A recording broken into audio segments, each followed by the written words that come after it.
Maybe you just got your first guitar for Christmas. Maybe you set a New Year's resolution that this is the year you're actually going to learn to play. Maybe you're watching this in June and none of this makes sense, and I just need to hurry up and explain that this video is all about what your first 7 days of learning guitar should look like. We're going to talk about what you need to learn and, more importantly, exactly what your practice routine should be. Or at the very least, what it would be for me if I was starting from zero. First of all, congratulations on starting to play guitar. My goal in this video is to kind of set you on the right path and give you a little bit of guidance so that you can learn stuff in the correct order, or at least the order that I think makes the most sense. Now, I want to be honest. In this first week, it's not all going to be totally fun. You know, your fingers are going to hurt, progress is going to be slow, you're not going to be clapping by the end of the first week. But, you know, with guitar, as with life, nothing worth having is easy to get, so let's get into it. Welcome to day one. Right now, you're a guitar playing newborn, okay? So let me be your guitar mom and hone your malleable little baby mind into the musical weapon that I know you can become. There's 2 things you gotta get done in day one. Number 1 is get acquainted with the guitar. When I say get acquainted with guitar, what it comes down to really is a lot of vocabulary and the basic building blocks of playing. I made a whole separate video dedicated just to this topic, all right? I'm not gonna go too much into it in this video because I really want this video that you're watching right now to serve more as the outline for a good practice routine. And I'm also willing to bet that if you're watching this video, it's probably not the first guitar lesson video you've watched, but if by chance this does happen to be your first time engaging with a piece of guitar instruction, go check out that video and then come back to this one for the practice routine. To give you the quick rundown of stuff I cover in that other video and, you know, what I mean when I say get acquainted with the guitar, I think that you should learn the parts of the guitar, the names of the strings. I think you should learn how to hold the guitar, how to hold the pick, how to pick a single note, how to fret a note, and finally how to strum a chord. So if you don't know that stuff, the video will be linked, and if you do know that stuff, let's move on. The other thing you gotta do on day one is set some goals, okay? And when I tell you to set some goals here, what I really mean is I'm gonna set some goals for you. The truth is, I'm a control freak and I need to be in charge at all times, okay? And if you knew which goals to set, you wouldn't have clicked on my video where I told you in the opening seconds that I was gonna tell you exactly what to do. And remember, you can trust me. They don't let just anybody have a YouTube channel. I think in the first week, you should set 3 goals, okay? Number 1, you need to learn 2 chords, all right? And when I say we're gonna learn 2 chords, I mean, we're gonna carve these chords on your soul, okay? And I think that you should probably start with G major and E minor as your first 2 chords to learn. The second goal you should work towards is being able to fret notes with all 4 fingers on your left hand, okay? In guitar playing, your thumb doesn't count. And the third goal you should set for your first week, and the most important one I think, is be able to play one simple guitar riff with bad rhythm. Now, what I said there was learn to play one simple riff with bad rhythm, okay? What I didn't say was, you know, play a simple riff with bad rhythm and bad right hand technique and a bunch of open notes. I didn't say any of that, okay? I'm allowing you to suck in one and only one area. As far as what song you should pick to be your first song, try to stick on the easier side, but more importantly, pick a song that you love. If you love the song, you'll likely love practicing it and that'll keep you motivated. If you truly don't know where to start, just pick Smoke on the Water. I know it's a meme that it's everybody's first song, but it is legitimately a good vehicle to get you doing some of the very basics of playing without having to do boring exercises. I made a lesson video on how to play Smoke on the Water, that'll be linked in the description. So there's day one. There's a lot of purely academic stuff in this day, a lot of stuff you just kind of got to memorize, so work on that and then get ready for day 2 where we actually start practicing. All right, day 2 is all about practicing. I'm gonna tell you now, day 2 through 7 is exactly the same. I'm gonna lay out the practice routine and you just apply that to every day for the rest of the week. Let's start by talking about how much you should practice. I think you should try to shoot for practicing 40 minutes a day for an average of 6 days a week. Let me explain. You should try to get 40 minutes a day of practice in because beyond 40 minutes, you start to get into the realm of diminishing returns. But if you give 40 minutes of dedicated, solid practice, not, you know, scrolling on your phone, halfway practicing, or like, you know, trying to find the perfect lesson video for 30 minutes and then practicing for 10 minutes. If you have 40 minutes of dedicated practice every day, I think you can progress pretty quickly. Now, if you have more than 40 minutes, go ahead and practice for more than 40 minutes. That's absolutely not gonna hurt you at all. I'm just trying to be honest about, you know, where I've seen kind of the point of diminishing returns happen for most people. One thing I want to address really quickly is there are people, including myself in the past, who have said, you know, you can see results with as little as 20 minutes or even less of practice a day. This is technically true. You can see progress with a small amount of practice.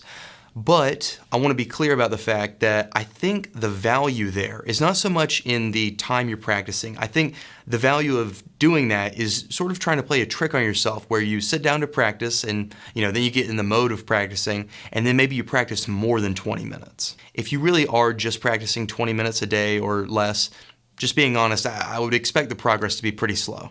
So what about the other pillar of practice, frequency? I recommend trying to average 6 days a week of practice. I want you to try to practice 7 days a week. I just don't want you to freak out if you gotta go out of town for a couple of days. You're not gonna lose all your guitar skills. But if you're regularly taking several days a week off of practice, then your progress is gonna slow down by a lot. Not only are you just practicing less, but also you're gonna spend time each week practicing just to get back to the level that you were last week. Whereas if you can practice 7 days a week, you never have any gaps where you lose a lot of skill.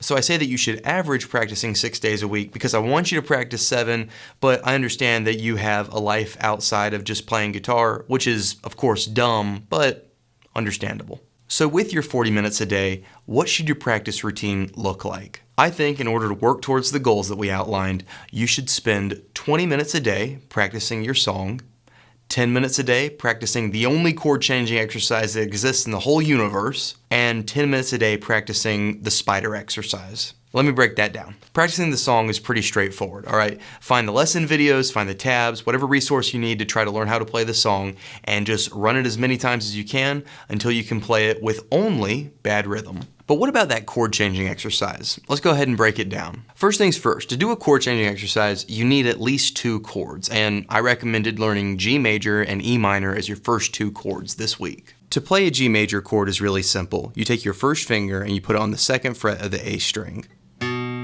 You take your 2nd finger and put it on the 3rd fret of the low E string, and you put your 3rd finger on the 3rd fret of the high E string, and then you just strum all 6 strings. An E minor chord is even simpler. You take your 2nd finger and put it on the 2nd fret of the A string, and your 3rd finger goes on the 2nd fret of the D string right next door. And then again, strum all 6 strings.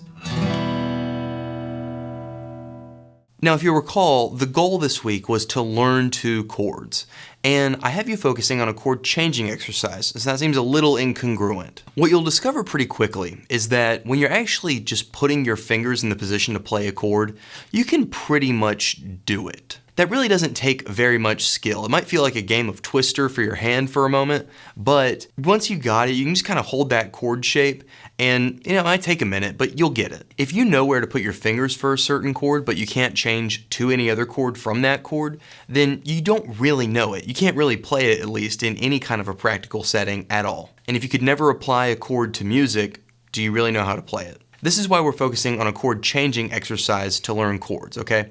I'll show you the exercise and then I'll explain why I call it the only chord changing exercise in existence. So the way we do this chord changing exercise is like this. First thing you gotta do is pull up a metronome, all right? If you just Google the word metronome, one is literally built into Google. I have one here at 80 beats a minute, which is a pretty moderate tempo.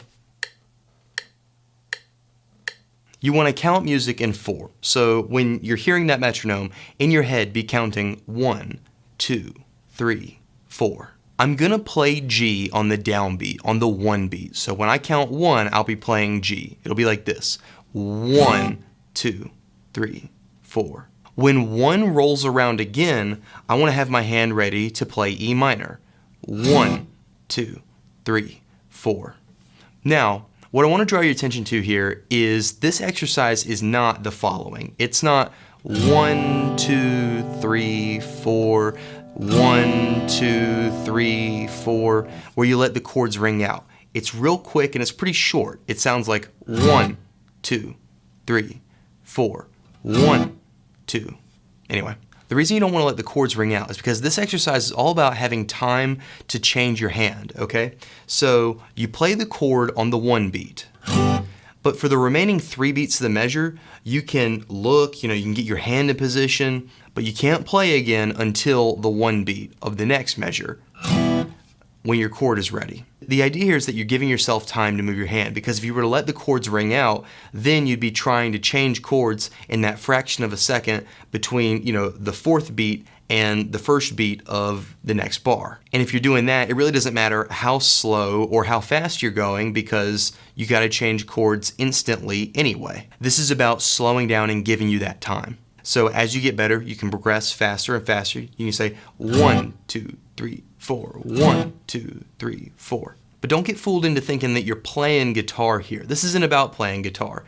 This is about taking just sort of the boring mechanic of playing music where you have to change chords and practicing just that, all right? We're not trying to make beautiful pieces of music with glorious, luscious chords that ring out. We are just trying to practice a mechanic of playing guitar. I made a whole video that's a deep dive into this exercise, all right? I'll have that link below. So to give you guys a quick demonstration of what this should look like, I'm gonna do this at 120 beats a minute, which is way too fast if you're just starting out, but hopefully over time you'll be able to work up and increase your speed. I'm gonna count out loud to make this easier for you guys to kind of conceptualize. 1, 2, 3, 4, 1, 2, 3, 4, 1, changing 3, 4, 1, 2, 3, 4. You get it. 1, 3, 4. Anyway, you guys get it. The reason I call that the only chord changing exercise in existence is because, really at their core, all other chord changing exercises, including the ones that exist and that you could possibly think up, at their core, they all involve what we just talked about. You can dress it up however you like. You can use different chords. You can use different timing. You can say, hey, play a song, just play it slower. But at the end of the day, it's really about making a chord shape and then moving your hand fast enough to get to the next chord shape. All we did with that exercise was just kind of take out all the music, but what's left behind is really effective practice. But anyway, let's get on to the other exercise that you should practice for 10 minutes in this first week of playing, okay? Our goal was to be able to fret notes with all 4 of our fingers on our left hand. This exercise is called the spider exercise, and it helps us do that. The spider exercise is really simple. You see it all over the place, and there's a ton of variations of it.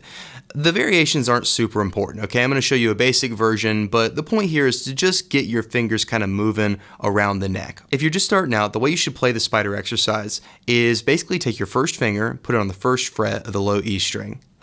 Take your second finger, second fret of that same string. Third finger goes on the third fret of the low E string, and your fourth finger goes on the fourth fret of the low E string. All right, now do the same thing, 1, 2, 3, 4, but on the A string. All right, and now move another string up. Same thing, 1, 2, 3, 4 on the D string. And do that all the way up, all 6 strings. Once you get to the top, just do the same thing backwards. So it's gonna be 4, 3, 2, 1 on the high E string, 4, 3, 2, 1 on the B string, 4, 3, 2, 1 on the G string, all the way down.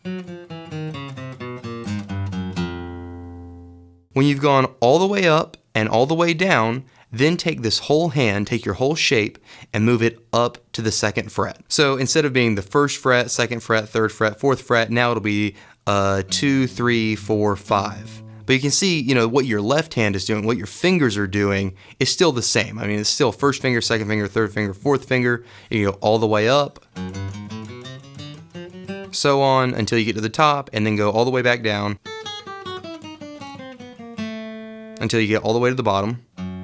And then just keep doing this. Just keep moving it up 1 fret, go all the way to the top, all the way to the bottom, move it up 1 fret, and then do this for as high as your guitar will allow. It'll get harder up here at the top because the frets will be getting closer and closer together, and we come a point where it's just impossible. When you get to that point, just restart at the beginning. You can do the spider exercise along to a metronome to keep time if you like, but again, none of that is really the point. The point is really just to start getting your fingers used to fretting notes all over the fretboard.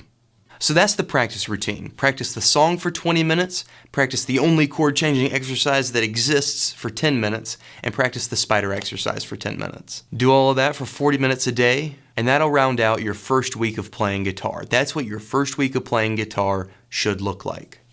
But what about the second week? Well, it's hard to say exactly. I can tell you that the goals you should work towards are defined in my guitar playing roadmap. If you're new here, this channel is kind of built around this idea that I have that there's a list of concepts on guitar that you should learn in order, all right? That video will be linked below. Use those concepts as goals to work toward in your guitar playing progression. But as far as what exactly your practice routine should look like, that's a little bit harder to say. As early as this first week, you're going to start to develop strengths and weaknesses, okay? And your practice routine should be tweaked slightly every week to reflect that. One of the most important skills for being a guitar player, and especially for self-taught players, is learning how to practice. It's learning how to structure your practice routine. Because everybody will develop different strengths and weaknesses, it's hard to say exactly what you specifically should be doing. But I've had an idea. In 2024, I'm gonna teach my dad to play guitar. He's pretty much an absolute beginner, okay? He's gonna watch this video and for the first week, do everything that I outline in this video. After that, every week, I'm gonna make a video where I check up on him and I'm gonna give him a short lesson and I'm gonna tailor his practice routine specifically for him. And this is going to be a series that you guys can watch and follow along and see how I build a practice routine for somebody else, and hopefully y'all can get some value out of that and build some practice routines for yourself. I also think there's a lot of other value you guys are going to be able to get out of that. I'm sure my dad is going to encounter a lot of the, common beginner problems and hang-ups, and y'all are going to be able to see me, help him address this stuff and see how he works through it with my guidance. I'm not sure yet how we're going to do this series week to week, if it's going to be shorts or if we're going to do, a second channel for that, but I can tell you that in a couple of weeks, expect to see a video from me titled something like, teaching my dad to play guitar, where I check up on him after 1 week and we kind of kick off the whole thing. I'm super excited for it. I think you guys are going to be able to get a lot out of that, so be on the lookout. And as always, thank you for watching.